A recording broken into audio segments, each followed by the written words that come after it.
John D. Rockefeller, who became America's first billionaire, rose from humble beginnings to build an industrial empire. In the late 1800s, his company, Standard Oil, monopolized the oil industry through ruthless business tactics, while also bringing affordable kerosene to homes across America. In this video, we will explore Rockefeller's rags to riches journey, the rise and fall of Standard Oil, and the complex legacy he left behind. Chapter 1. Birth and Early Years, 1839 to 1859. Our story begins in 1839 in Richford, New York. It was here that William Avery Rockefeller and his wife Eliza Davison brought John D. Rockefeller into the world. Known as a hardworking and thrifty woman, Eliza instilled strong values in young John, teaching him to save money, give to charity, and value hard work above all else. At age 16, Rockefeller got his first job as an assistant bookkeeper for Hewitt & Tuttle in Cleveland, Ohio. Working long hours with intense diligence, Rockefeller earned $50 for his first 3 months of work and gave $6 of it to charity. This discipline carried through his life. In 1859, Rockefeller went into business with Morse Clark, forming Clark & Rockefeller, a produce shipping firm. This first business venture seeded Rockefeller's ambitions. In just 7 years, he would transform the oil industry forever. Chapter 2. Our Plan. John D. Rockefeller and the Combination of American Oil. The year 1865 brought a pivotal moment in John D. Rockefeller's career.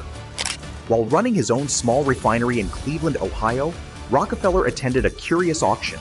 A failing refinery was put up for sale, but when bidding stalled at $5,000, the sheriff conducting the auction simply gave the property to Rockefeller's partner, Maurice Clark. This lapse would haunt Rockefeller's rivals for decades to come.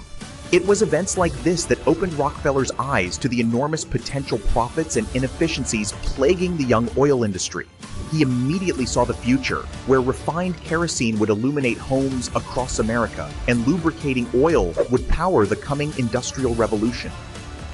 And so Rockefeller envisioned bringing order to the chaotic oil industry by consolidating refineries into one powerful company, Standard Oil. As Rockefeller later wrote, our plan was to organize a company that would control the oil business from the well to the consumer.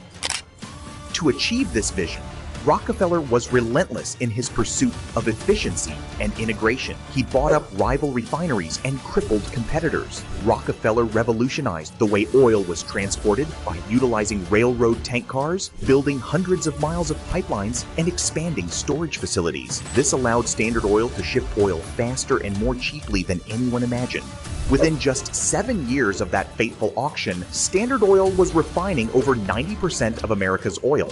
Rockefeller saw to every detail himself and ran the company with military precision. Through vertical integration, bulk discounts, and utilizing petroleum byproducts to maximum potential, Standard Oil's costs dropped dramatically. This allowed the company to slash prices while still reaping enormous profits. Kerosene became affordable for ordinary families, cementing Standard Oil's dominance. Rockefeller's innovations laid the groundwork for our modern oil and gas industry as we know it. Of course, Rockefeller's methods also destroyed competition and created a monopoly.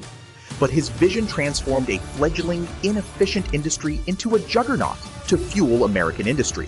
Whatever one thinks of his ethics, Rockefeller's strategic mind and execution were unmatched. He built one of the great business empires that changed history. Chapter 3. Building an Empire, 1860 to 1870. In the 1860s, Rockefeller saw potential in oil, which was just beginning to be refined into kerosene for lamps.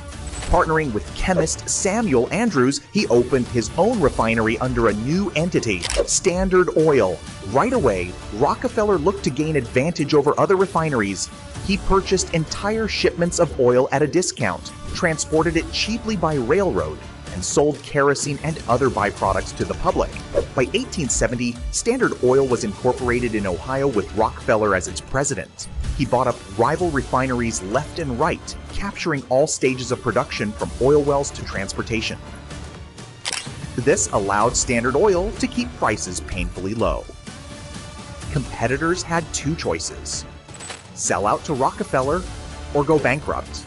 Within 3 years, Standard Oil controlled 10% of America's refineries. By 1879, 90% of the nation's oil flowed through Standard Oil. This monopoly gave unlimited power to set prices and push around competitors. Rockefeller said, "Competition is a sin." The public loathed his strong-arm business tactics, but Rockefeller was obsessed with total control. Yet Rockefeller also had a vision to perfect efficiency at every step of the oil production chain. By integrating operations, Standard Oil brought costs lower than anyone dreamed possible and provided Americans with affordable illumination. Chapter 4: Monopoly and Controversy, 1870 to 1901. Standard Oil's shady practices like corporate espionage, price discrimination, and outright sabotage of rivals eventually backfired. The public outcry against its monopoly peaked after muckraker journalists exposed the company's dark side. In 1906, the U.S. government sued Standard Oil for violating antitrust laws. After years of appeals, the Supreme Court ruled against Standard Oil in 1911, forcing the dissolution of the company. It was split into 34 independent firms, including Exxon, Mobil, Chevron, and Amoco. Rockefeller had retired from daily operations by this point, but Standard Oil's breakup didn't impact his wealth.